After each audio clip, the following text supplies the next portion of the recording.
Hello, I'm Waqar Rizvi, and this is Scope. In the first segment of today's show, we're going to discuss that Russia-Turkey ceasefire that has come into effect now when it comes to Idlib, as well as its surrounding areas. This is important, certainly, because even though Russia and Turkey certainly have very obvious disagreements, one supports the Assad government, the other very vehemently does not, they've still been able to somehow work together, haven't they? And they've been able to overcome their differences over and over again, however major those differences may be. And we've had, of course, President Erdogan travel to Moscow to sign or to come to this ceasefire agreement with President Putin. Whether or not it holds or not is, of course, up for debate. Whether or not it's been holding or not completely is also up for debate, considering there are certain reports both ways about whether or not that ceasefire is completely holding. But nevertheless, as I said, it shows these two countries can still work together. And at the United Nations Security Council, most importantly, the U.S. was the one that blocked the passing of a resolution in support of this ceasefire. Why would the U.S. be doing that? Does it have a problem, for example, with Russia and Turkey working together when it comes to Syria? Let's discuss all of that a bit further. We're now joined by Kamran Gasanov, who is senior lecturer at People's Friendship University of Russia. He's joining us now from Moscow. Joining us from Istanbul are Burak, Çalışkan, who is in Samir Research Center, a Eurasian researcher there. And also from Istanbul is Elif, İlhamoğlu, who is the foreign news chief of Aydınlık newspaper. Elif, Burak, and Kamran, thank you to all three of you for your time today. Kamran, let me start with you. What is it exactly, do you think, that Russia sees in cooperating with Turkey that resolves the situation to an extent in Syria? I think the agreement which Putin and Erdogan already achieved, this is already a big triumph of Russian and Turkish diplomacy. And these two countries had such experience in East Euphrates, in Aleppo, in Afrin, and I always believe that this outcome, this minimum outcome, will come to the table.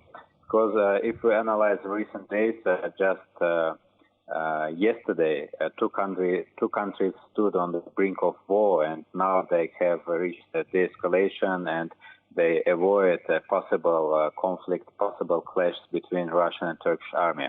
And this all happens without the help of the EU, without the help of NATO and even Iran. And I think this the main achievement is the prevention of a possible escalation between Russia and Turkey.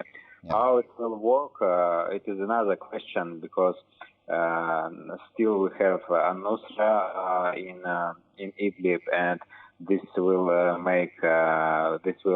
make problems for Assad, and Russia always will claim that you didn't eliminate Al-Nusra, these are terrorists, and Turkey must eliminate them.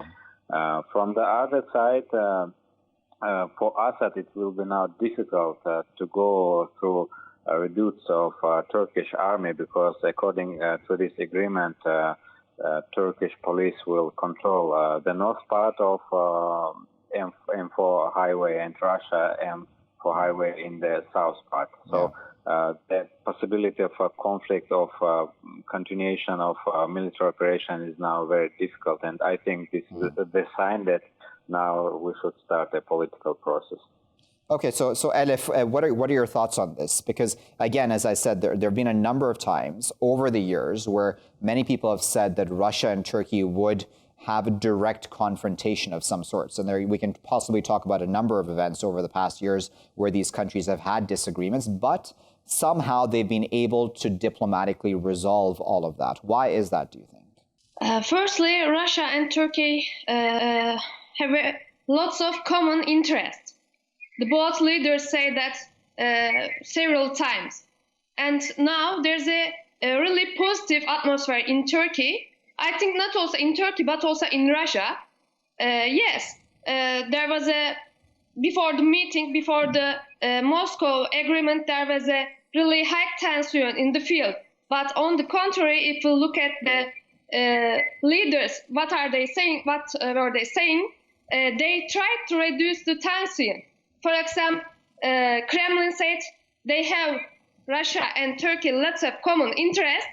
If we look at the East Mediterranean, we should work together in East Mediterranean because, U.S. try to benefit from the tension between Turkey and Russia, and it continue. USA wants to continue its hegemony in the world. But on the contrary, Russia and Turkey want to take their place in the new multipolar system. Yeah. So they have lots of common interest, not only in Syria, also in Libya, in East Mediterranean. So after the meeting, after the agreement, for example, President Erdogan said there was a black cat between Russia and Turkey. He said Russia and Turkey have lots of common interest, trade, Turkish stream, and other cultural domains. But in Idlib, there was a black cat. I think he means the threat against the relations between Russia and Turkey. And a journalist asked to President Erdogan, what do you mean with black cat? Do you mean Israel? And President Erdogan answered, no, it's bigger than that, bigger than Israel. So I think he means the USA hegemony. If you allow me to, because on that point, Burak, I wanted to also ask you, it was interesting, wasn't it, that the United Nations Security Council, Russia, put forward this ceasefire, as it's already been agreed upon between Russia and Turkey, and yet the U.S. and some other members of that council did not support this ceasefire. Why do you think that is?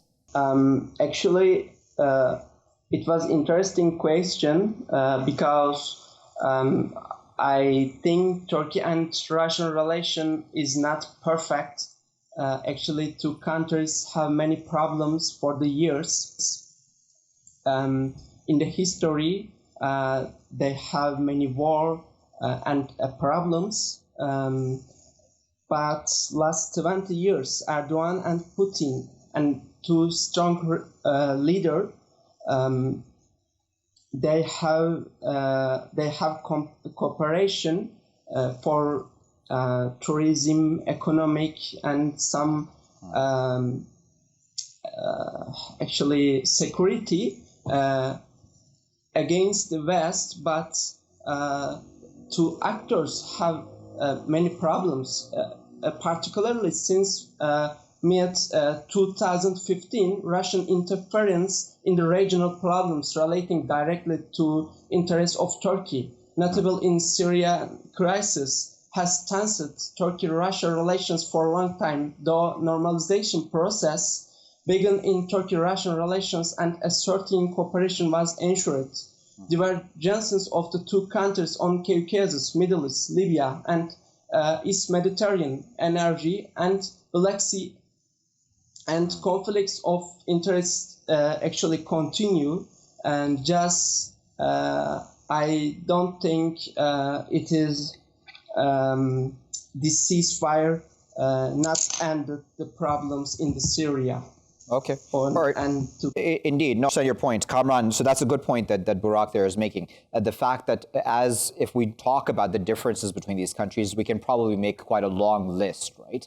But then at the same time, if they've been able to come to the ceasefire, and I'm sure it was not easy to negotiate this because of the fact that both countries are on opposite sides of the issue in Syria. Is this positive then? Does this give hope for the situation in Syria to be resolved somehow?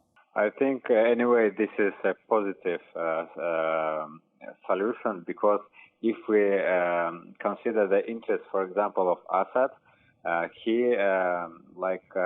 this deal confirms his military victory. So M5 highway, Sarakib and Marat Numan, these all territories will stay under the control of Assad. So this is somehow consolidation of Syria.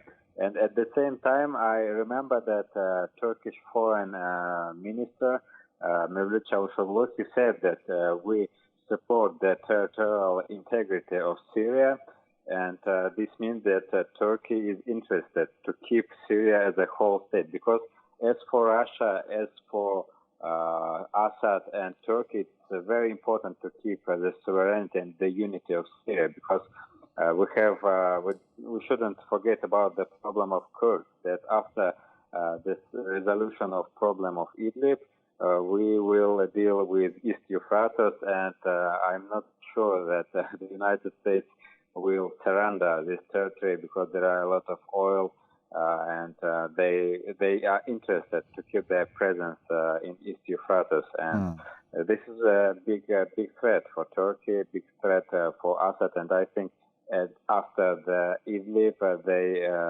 they will they need to somehow coordinate their positions to eliminate the threat in face of Kurds. But as I said at the start of our conversation, that we have still terrorists al-Nusra, and I hope that Turkey, even if this point is not written in the deal, Turkey will find a solution to al-Nusra. Maybe Turkey will incorporate this organization into the opposition and into the armed opposition and make them legal. And afterwards, we can start a political process, and Assad must sit on the table with opposition and speak about common government. Okay, so Kamran, let me stick with you for a moment. Let's talk about what was presented to the UN Security Council, right, by the Russian ambassador Vasily Nebensia. The Security Council essentially rejected this because the US and other countries had concerns about the ceasefire. Do you think that cooperation between Russia and Turkey makes the West nervous? Yeah, I'm sure, because all process we observed recent 2, maybe 3 years, that Turkey is standing more close to Russia. We have big deals. Russia invested a lot in Turkish nuclear power station Akkuyu.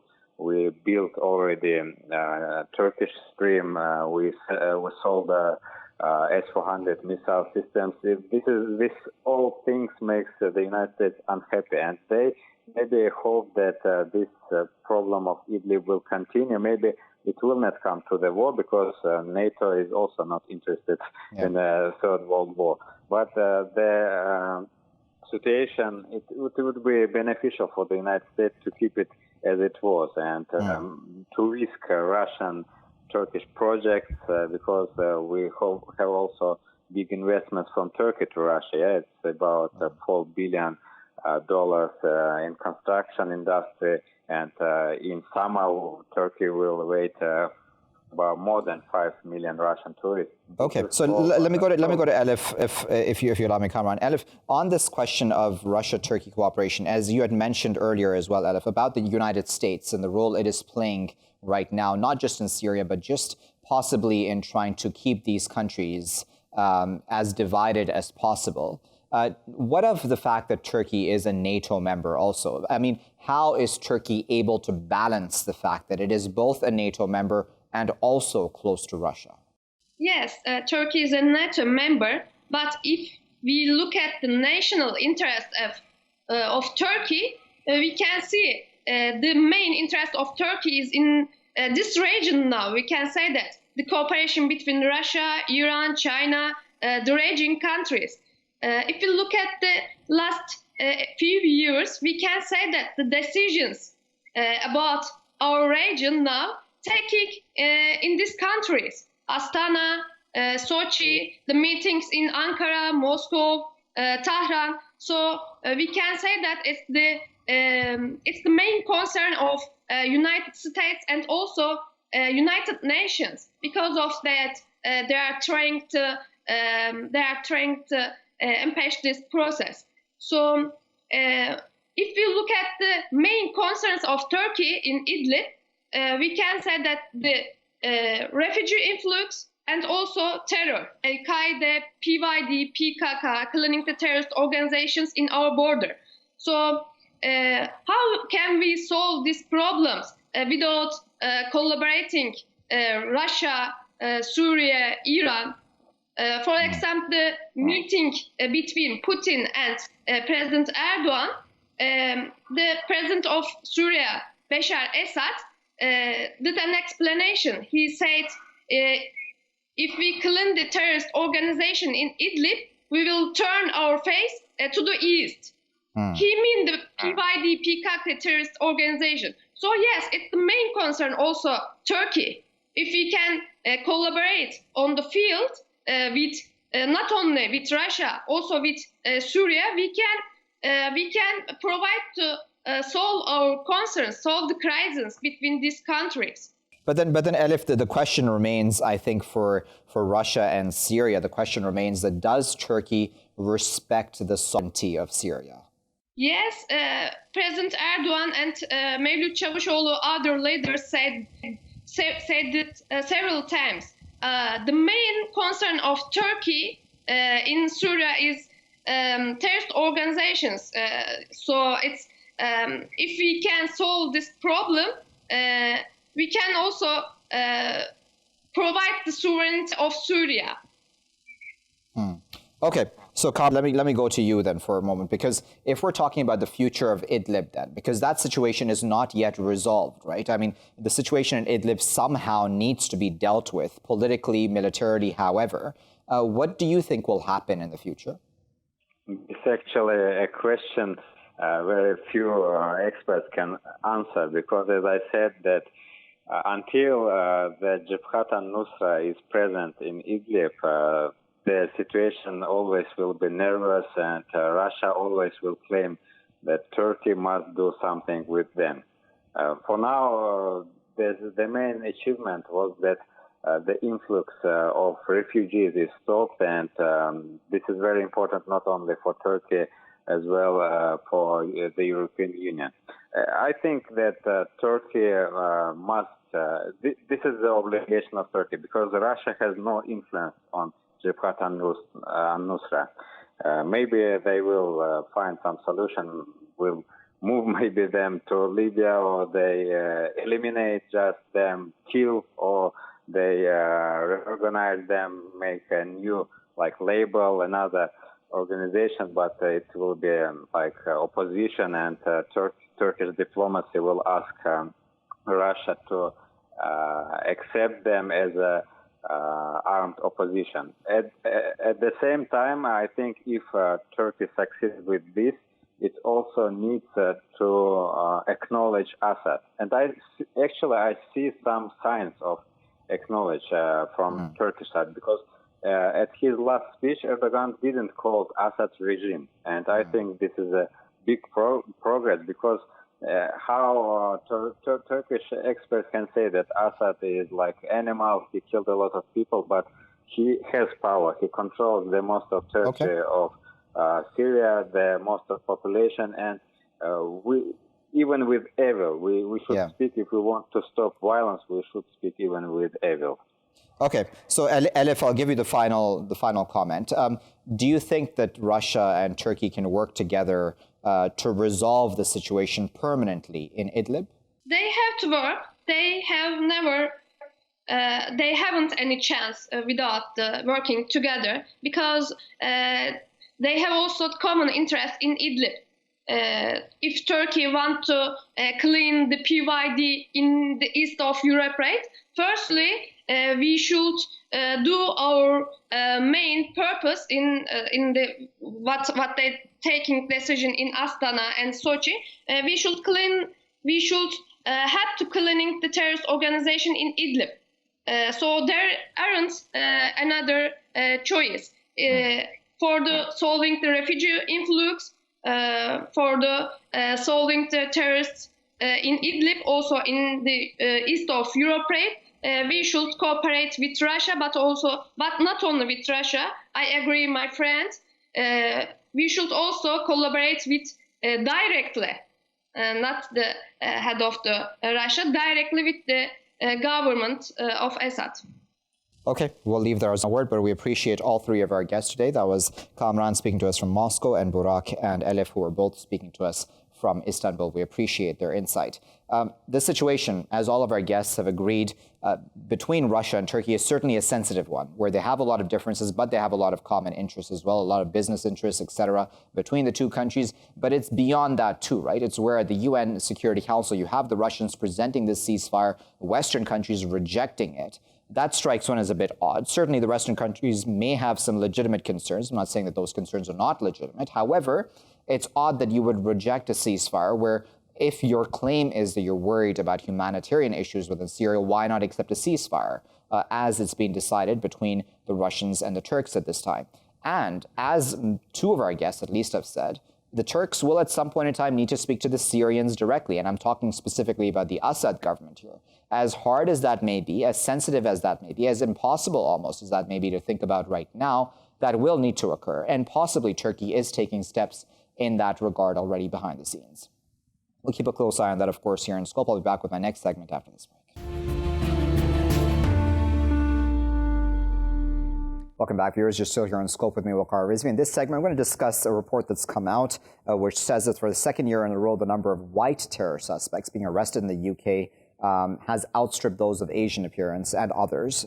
Official figures have showed that around 117 white people were arrested on suspicion of terror offenses in 2019 compared with the others. Now, obviously, it's never nice to discuss these sorts of things as us versus them when it comes to terrorism. However, it seems that is what the media rhetoric or even government rhetoric and politicians' rhetorics have sort of forced us into, especially over the number of years where terrorism has always simply just been aligned with Muslims seemingly around the world. And that's why it's important to discuss these sorts of things. And almost just on cue, the Met's counterterrorism command said that on Thursday it arrested a serving police officer on suspicion of being a member of a prescribed organization linked to right-wing terrorism or a neo-Nazi group, according to some reports. Let's discuss all of this a bit further. We're joined now by David Lowe, who is a senior research fellow at Leeds Beckett University Law School. He researches terrorism and security, policing and criminal law. He's joining us now from Liverpool. Joining us from London are Arzu, who is a writer, researcher, human rights campaigner. She's one of the founders of the Islamic Human Rights Commission. And also from the British capital is Robbie Travers, who is with the Gatestone Institute. He's a government advisor and political consultant. Robbie, Arzu, and David, thank you to all three of you for your time today.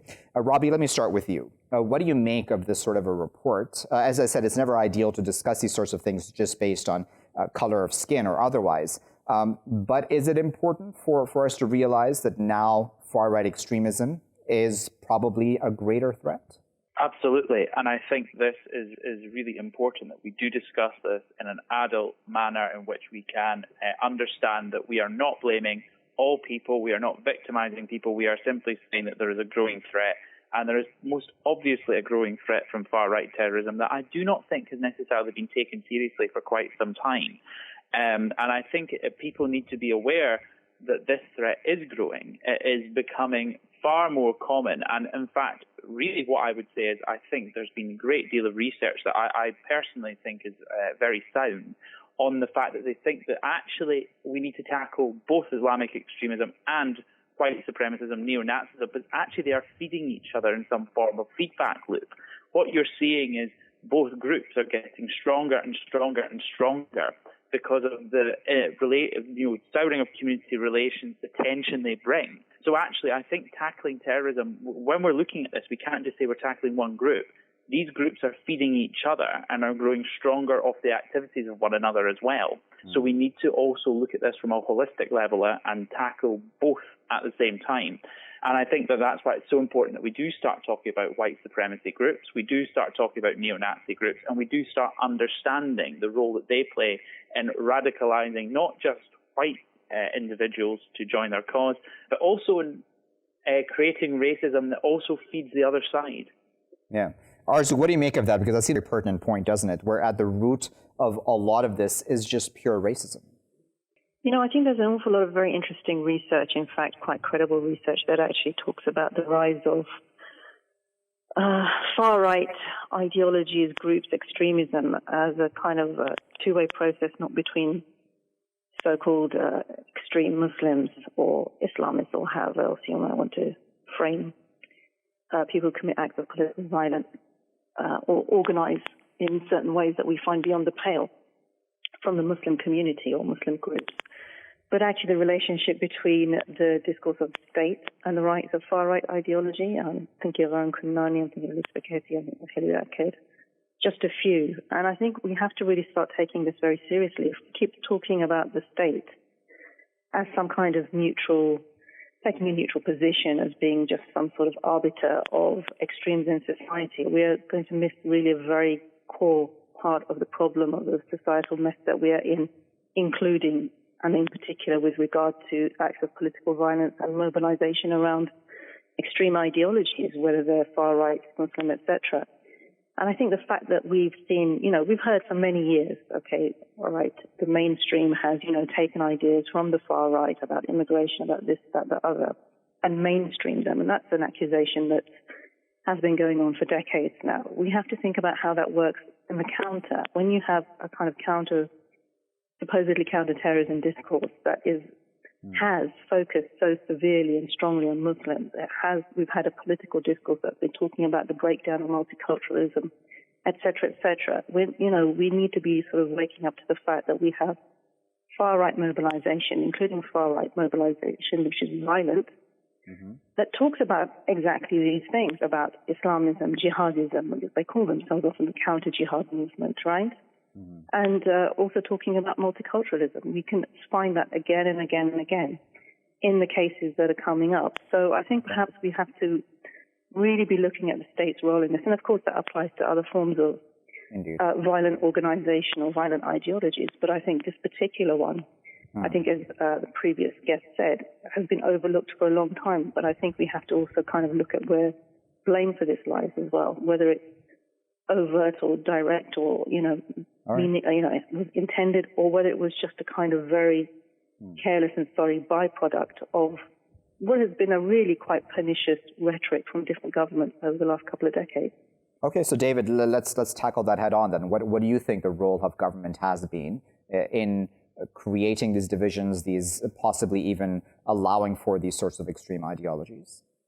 Well, it's the big issue, and I've been researching this. I recently just submitted my piece last week, looking at the extreme far right, in particular the neo-Nazis. And one thing with the UK, and I think one thing that you look at those figures is the UK is the only group that's prescribed extreme far rights as terrorist groups. Now, there's 5 groups now, 2 more are being added. National Action, Scottish Jaunt, NS131. The System Resistance Network, they've all been linked with National Action, and the others morphed out. And the other group is the Sonnenkrieg Division. Now, they're linked to other groups globally, Atomwaffen in the US, Vierkrieg Division in Europe, and Third Order in Canada. And although it seems a paradox because they're nationalistic in nature, they've been working together. And my concern is, we're approaching 12 months since the Christchurch attack, where over 50 people were killed. Recently saw in Germany, Halle, in October last year, where an extreme far-right influenced individual not only killed 2 people, but tried to enter a synagogue. And of course, Hanau, where 10 people killed at shisha bars. My concern is, it's looking at freedom of expression. This is an issue that the extreme far-right have used, and the far-right. The far right are more the anti-immigration, anti-Islam, and certainly European-based anti-EU. They're saying their freedom of expression is being curtailed, but it's now looking at hate crime. And what I found is an absolute disparity in hate crime globally. New Zealand doesn't have hate crime. Australia, it's a civil wrong. UK and Canada are very similar. Yes, the states have it, but it doesn't apply to for psychological or emotional injury. And the other issue is interpretation of the courts of freedom of expression. I mean, cross-burning in the States, for example, I think if I said cross-burning, you'd be associated with the Ku Klux Klan. Yeah. Of course, it's there to intimidate and frighten, but that is protected under its freedom of expression. So I think states are going to have to start to work now, like they've done with the Islamists, and start working together globally to try and curtail this as far as they can. Okay. So then, Arzu, how does one doing that then? Because freedom of speech is, something that a lot of people within the West and around the world really value a lot. It's an important value for many people. As a journalist, I value freedom of speech as well. How does one then balance that out with what then happens from far-right groups? Well, I think it's beyond, just even far-right groups, and it cuts across the whole issue about, is there such a thing as pure freedom of expression? And whilst, this is the stick that's often used to beat particularly Muslims with, but often, people in developing countries, etc., I think we have to be honest and say that there is no pure freedom of speech in any part of the world.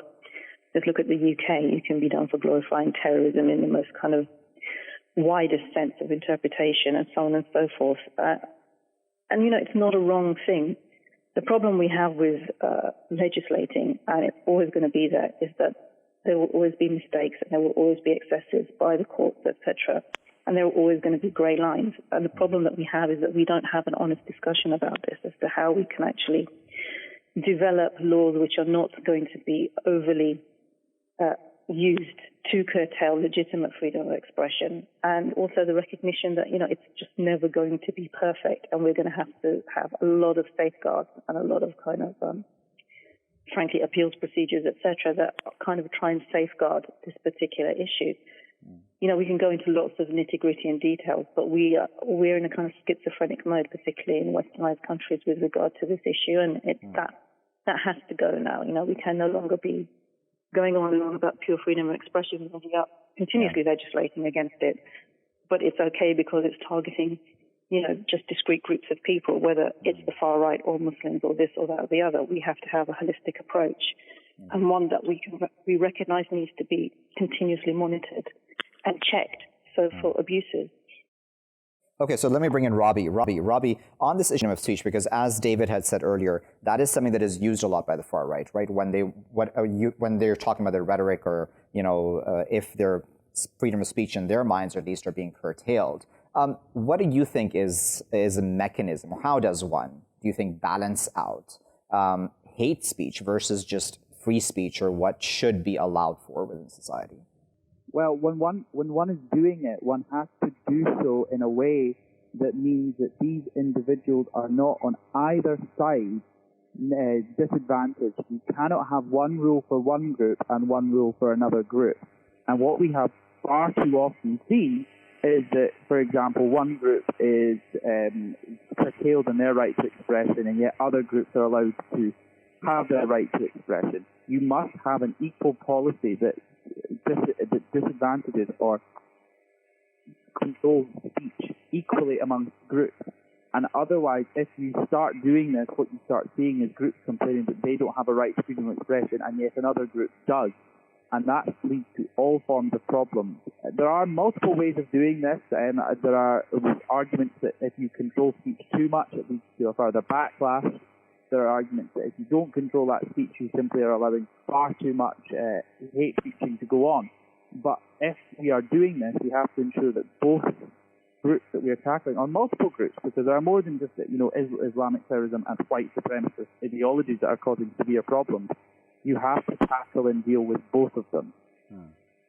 Okay, so David, let's talk for a moment, if we can, going back to the point I made to you earlier about government's role and the state's role in all of this, but also then the media's role and other people's role, like the pundits, if I may call them that as well, because there does seem to be always this disbalanced view, right, when it comes to just how we talk about terrorism, even now. I mean, yes, agreed, there is, and credit to those people who do bring up now a more balanced view on both for white supremacy or otherwise, as Robbie did, saying that there are other groups as well that need to be spoken about, certainly, who may have extremist ideologies, carry out political violence of other sorts. But do you think that there's still a disbalance right now? And why does that disbalance still exist? Is it that somebody wants that to be perpetuated in some way? Yeah, I think there is an imbalance. I think there's an imbalance in between states, how they've approached this. And, you have to look at the threats we're facing. Yes, the Islamist-inspired groups are still a global threat. I mean, you look at the Islamic State, yes, they've lost their geographical territory in the sense of towns and cities, but they're still inspiring people to carry out attacks. I think what's absolutely crucial is I think states are going to have to work together internationally. And I think looking at, discussing freedom of expression, any group that's promoting or glorifying violence or inciting violence, that's not freedom of expression. You look at one case, the UK case, Redmond Bay, it does say we have to listen to the offensive, the heretical, and so on. But anything that's promoting or glorifying violence, then that is where I think states should start to step in. And it would help social media companies, electronic communications companies in deciding what should remain on their sites and viewable and what is not, because that's another factor. They've been heavily criticized. They are struggling to find, well, where's my baseline? Where's my international baseline? So states could help those companies rather than criticizing them and laying a blame at their door. And of course, media reporting, obviously you look at certain print media, they have an agenda, which side they come from. I mean, I found it ironic that when Joe Cox, the MP, was basically assassinated by an extreme far-right influenced individual, Thomas Mayer, some of the print media spoke to Navy saying he was a nice, quiet man. Well, would they have done this for individuals from other causes? So I think we need that balance in the media. I think we need that sort of compatibility internationally on where is the line crossed, and states do have responsibility. The bottom line is to keep us safe, and starting to work together as they've done with Islamist and spy groups, I think, is a way forward. Okay, Arzu, I'll give you the final. Let's talk about the media then, Arzu. Do you think that things are changing? As I said, that there are now some voices coming out, right? I like the conversation we're having right now, but there are some voices even in mainstream slowly coming out, talking then about more balanced view on the issue of terrorism. Do you have hope? Do you think that things are ever so slowly changing? There's always been, and there always will be, inshallah, great voices within the media. I do a lot of work which is critical of the media's institutions around the world. It's not about the individuals within there. Ultimately, particularly in the settings that I'm in the westernized world, it's about who owns the media and those agendas. And until we can really tackle the problem from that level, whether it's having states willing to break up media monopolies to make sure that certain very, very pernicious voices are not magnified through institutions. It doesn't matter how many great conversations we have at this level, you're still going to have this kind of overwhelming negativity and demonization coming through. So I guess the short answer is we have to tackle really the problem at the top and why it is institutionally a problem, as opposed to the great kind of spaces that we have like this where we could have proper conversations, because they're not enough and they never will be until that bigger problem is solved. Okay, we'll leave there as a final word, but we appreciate all three of our guests, David, Arzu, and Robbie, for their time, and of course, putting this all into context for us. As always, this issue, as all of our guests already agreed upon, is one that needs to be spoken about more. It isn't tackled enough. There is now research being done, but it seems to be a little late in the game. However, it's appreciated at whatever level it's happening. Nevertheless, the conversation, the narrative, seemingly in most people's minds, has not yet changed about what terrorism really is. As David had pointed out, we're now nearly a year after the Christchurch terrorist incident, and people would still point the fingers more at the likes of Islamic State or Daesh, or however you want to term them, versus that terrorist or Brendan Tarrant or whoever we're talking about really, who's carried out terrorist attacks as well. There are now labels coming out more and more about white supremacist acts, violent acts, I should say, as terrorism, such as the one in Hanau in Germany. But nevertheless, it seems that people's minds are brainwashed enough that that is not yet making enough of a difference. Who holds the key here? Is it government? Is it media? Who really is creating that issue of division in society right now and perpetuating that still, where people believe that terrorism really is only of one kind by one sort of people and not others? And that is an issue which, of course, will remain unless not tackled head on. I'll leave it there for now. I've been Waqar Rizvi. Thanks for watching.